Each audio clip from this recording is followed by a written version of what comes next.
我们这条路终于完工啦！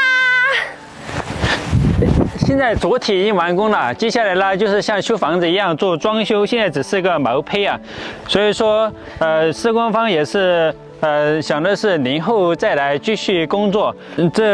中间经过时间呢，就是让这个土石方的路面先让它沉降，如果说不沉降的话，马上就来叫做硬化。就会出现断裂的情况，因为这些还是松软的，必须得让它下一点雨，让它慢慢的沉降嘛。施工方说要等它这些沉降后才可以硬化。这期间呢，他们年后就是来砌这两边的薄坎，把这些薄坎砌好后，可能这个路面就已经沉降的差不多了。像我们现在所站的这一块呀，就比较松软了，这全都是拿土石方来停这么高的，所以说这里是最有可能到时候会塌陷的。这整条路呢，就这里停的最高大概是停了2米多高，所以说这里要等它完全沉降后才可以打水的地面嘛。我们这个宽度，我们大概丈量一下有多宽？行，来量一下，这样就是1米2，可能5米。差不多5米吧。对，差不多5米宽，到时候叫做硬化的时候，大概就是4.5米的宽度。其他的这两边就一边用来排水，一边就用来种樱花，是这样想的。但是像那边呢，可能有一些纠纷在里面，到时候就是那位村民说，占了他的地方，除去硬化的面积，其他的全都要给它恢复以前的状态，就把它那些全都清走。但是我们想呢，他其实是为了跟施工方置气，就是想要一点情嘛。反正这些我们都不管它，到时候最终结果是怎么样的，到时候再说。这边的话，这边不是他的，应该就不会出现这种情况，就是情面。像我们现在站的位置呢，之前的宽度是不够的，后来又往下挖了大概1米的距离啊，所以说现在这个宽度大概也是有1米啊。所以说那天挖这里的时候，那位叔叔又来吵了一下，说把他这里挖的太多了，然后把那棵树也挖下来。其实那棵树是都已经摇摇欲坠，随时会掉下来砸到人，所以说那天也是把它给挖下来了。现在也是在找麻烦，就是这棵树。大家看这个树很长很长，就只在那个悬崖上有一点点的抓地，那是不牢的，随便刮风就掉下来。所以说这种安全隐患，你肯定是尽早把它处理更好。现在这些位置啊，他就说，反正这里全都是他的嘛。然后这里就是除去路的位置，这些全都要把它清走。如果说不清走的话，到时候是要让施工方赔钱的。像那下面那些小石子都要把它紧起来。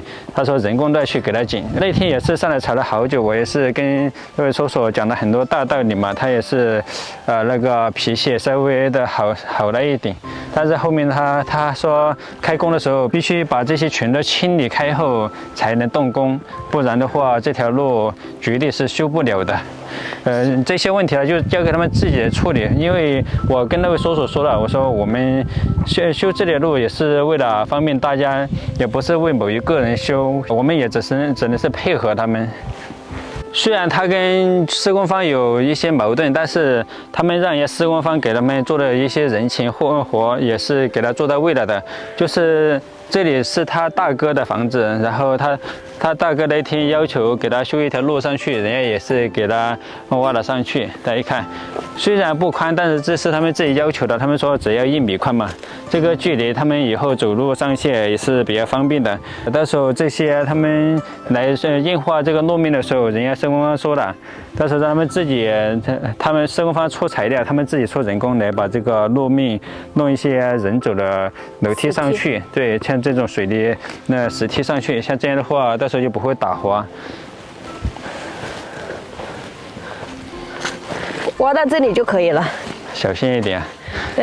这个是他自己用石头砌的石梯走。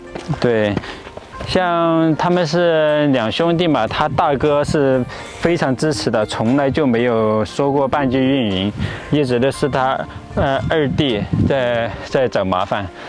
因为他自己没有房子在这里了嘛，这房子也是当初卖给他大哥了，所以说他现在就只剩这片林子。这片林子呢是他和他大哥的，还没有分出来哪些是谁的。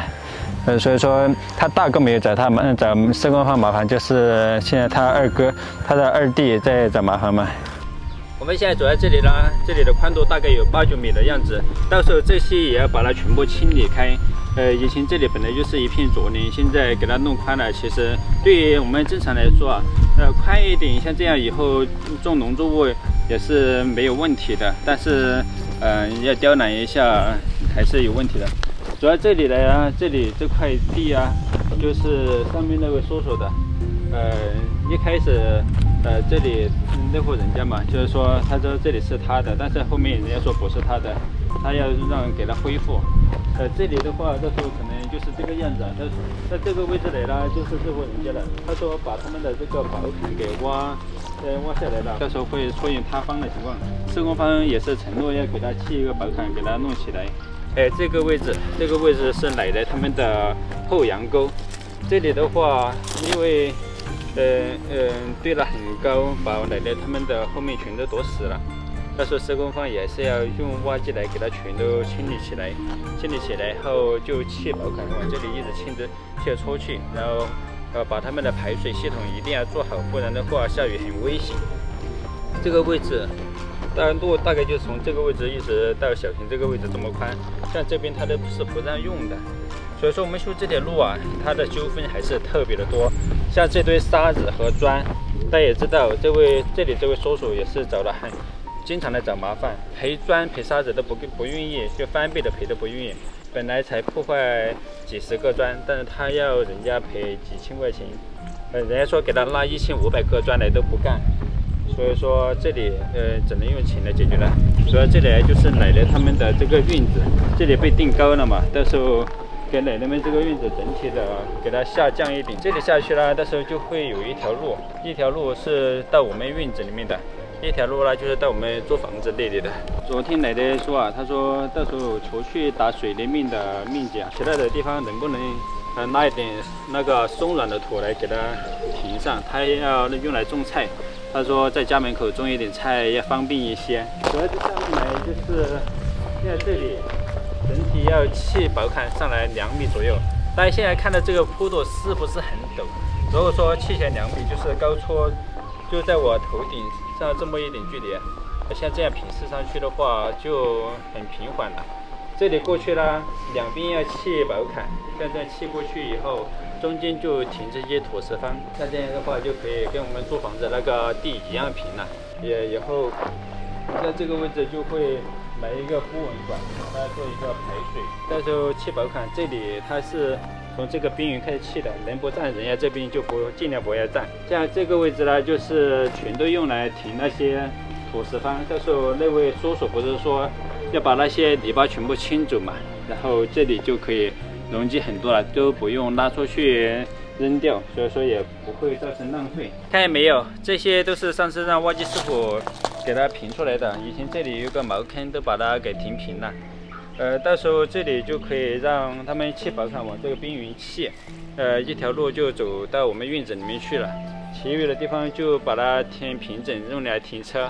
无论多少人来这里都停得下，应该可以停个10几辆车吧。我们修这条路呢，其实有很多坎坷，大家看到的其实没有那么顺利，不是这样麻烦就那样麻烦，每天都有不同的新问题浮现。